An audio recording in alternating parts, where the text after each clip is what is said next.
Numbers को मैं थोड़ा बहुत मिक्स कैटेगरी में रखूंगा। यहाँ पे कुछ चीज़ें बेटर साइड पर हैं, कुछ चीज़ें वीकर साइड पर हैं।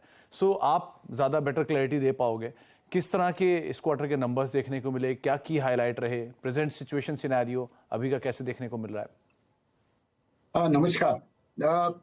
एक्चुअली अगर आप ईयरली टारगेट देखें तो हमने हर लीजिंग में, हॉस्पिटैलिटी में और रियल स्टेट में हमने हर जगह रेवेन्यू क्रॉस किया है। और हर जगह जो है आप ओवरऑल देखें तो बहुत अच्छा कंपनी ने किया है। करीबन 978 करोड़ का एबिटा है।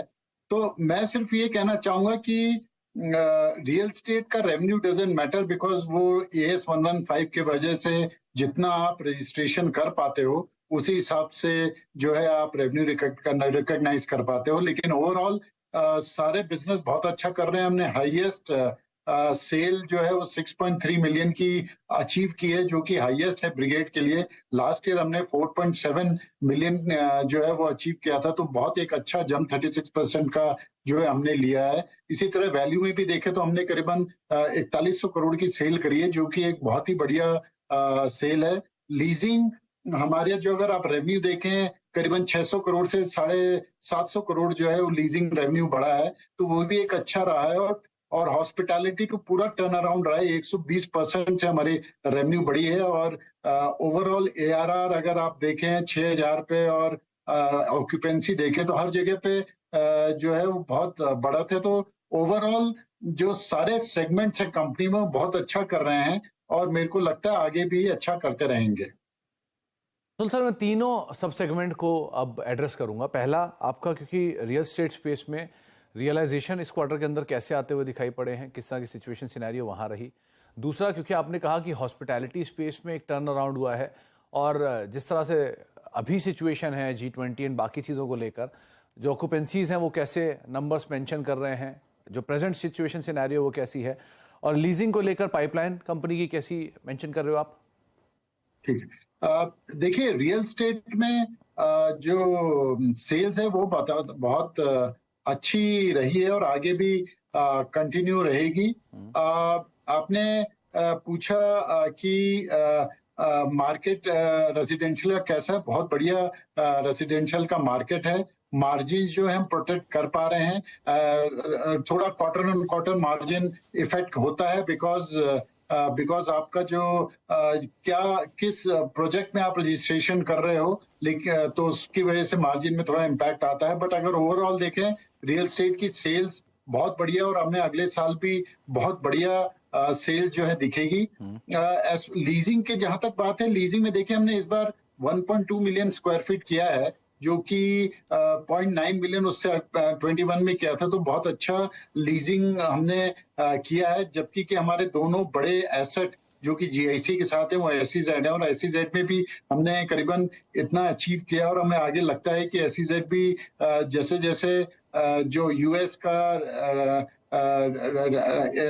जो भी उनका रिसेशन का यूरोप में थोड़ा थोड़ा डर कम होगा, तो कंपनीज वापस कमिट करेगी। तो मेरे को लगता है आगे जाके हमारा जो लीजिंग सेगमेंट भी अच्छा रहेगा। हमारा खाली 1.2 मिलियन का वैकेंसी है, और हमें 1.1 मिलियन की आज की तारीख में हमारे पास पाइपलाइन है। तो ऐसी चिंता वाली बात नहीं है। बट डेफिनेटली डील्स क्लोज होनी चाहिए। रेंटल जो है स्टेबल है, रेंटल बढ़ रहे हैं, तो इसमें कोई इश्यू नहीं है।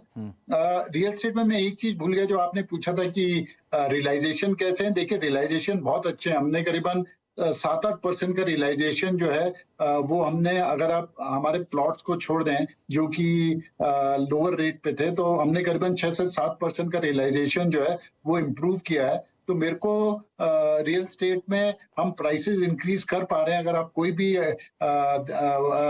भी रिपोर्ट देखें तो करीबन 7 से 9% का प्राइस इंक्रीज हर एक सिटी में आपको मिलेगा। Last is hospitality. देखिए, हॉस्पिटैलिटी में हमें लगता है कि हम जो ये 69% का जो ऑक्यूपेंसी है वो हम 72 to 75% अगली बार ले जा सकते हैं। जैसा आपने कहा कि G20 है, उसके बाद वर्ल्ड कप क्रिकेट है, तो ये सब मेगा इवेंट जरूर हेल्प करेंगे। और मेरे को लगता है हम ARR भी जो है, जो अभी की 6000 के आसपास है, वो भी हम करीबन 6500 से 6600 की तरफ ले जाने की आशा रखते हैं। अतुल सर, एक चीज और मैं नोटिस कर रहा था, कंपनी ने FY22 के कंपैरिजन में एक मासिव डेट रिडक्शन किया है और वो भी इंटरनल जी। एक्रूअल्स के थ्रू कंपनी ने इसको रिड्यूस किया है। तो इससे दो चीज़ें अच्छी होंगी, पहला जो इंटरेस्ट कॉस्ट कम होगी वो भी higher interest rate challenging scenario में, और दूसरा कंपनी के पास एक अच्छी लीवरेज आ जाएगी गोइंग फॉरवर्ड नए प्रोजेक्ट्स को लॉन्च करने के लिए और अच्छे कैश फ्लोस दोबारा जनरेट करने के लिए। तो पहला पार्ट आगे चल के डेट, क्योंकि एक रियल स्टेट ऐसा है जहां पे मार्जिनल डेट हमेशा रहेगा, तो क्या यही डेट पे अब आप कंफर्टेबल हो, वन, और दूसरा नए अपकमिंग प्रोजेक्ट्स कौन से हैं, कैसे वहां पर डिमांड्स हैं आपके? देखिए, जहां तक डेट की बात है, हमारा डेट इसलिए कम हुआ है क्योंकि हमने रेजिडेंशियल के ज्यादातर डेट जो है हमने रीपे कर दिए हैं। अगर आप मेरे स्टैंड अलोन बीएल में देखेंगे तो आज की तारीख में 0 डेट है रेजिडेंशियल में। End of course marginal play होता है, लेकिन धीरे धीरे हम कोशिश इस समय यही कर रहे हैं कि हम रेजिडेंशियल लॉन्चेस जो हैं वो करें और उसी के वर्किंग कैपिटल से उसका कंस्ट्रक्शन फंड करें, जो कि हम अभी तक सक्सेसफुल रहे और आगे भी हम कोशिश करेंगे कि इसमें सक्सेसफुल रहें। लॉन्चेस जहां तक बात है, बहुत अच्छे लॉन्चेस जो हैं वो आ रहे हैं। मार्केट में बहुत डिमांड है। अगर आप देखें बेंगलोर मार्केट में 4 से 5 महीने की इन्वेंट्री है, तो सारे डेवलपर जो हैं वो नए लॉन्चेस कर रहे हैं। तो मेरे को लगता है लॉन्चेस का एब्जॉर्प्शन जो है वो बहुत अच्छा है और आगे जाके भी हमें बहुत अच्छी सेल अगले साल में दिखनी चाहिए। बहुत बहुत शुक्रिया अतुल सर हमारे साथ मौजूद रहने के लिए और नंबर से बातचीत करने के लिए, और एक बार फिर से शुभकामनाएं आने वाले क्वार्टर्स के लिए कि बेहतर साइड पे कंपनी नंबर्स पोस्ट करते हुए दिखाई पड़े। तो Thank you so brigade much. का स्टॉक एक बारी आपकी स्क्रीन पर आएगा, मोल्डस फ्लैट टू नेगेटिव साइड पे सोफार स्टॉक कामकाज कर रहा है, लेकिन कंपनी ने एक सब्सटैंशियल डेट को इस क्वार्टर के अंदर जरूर रिड्यूस किया है। विद टाइम भी कंपनी ने अपनी डेट को काफी हद तक रिड्यूस किया है। 1% नीचे स्टॉक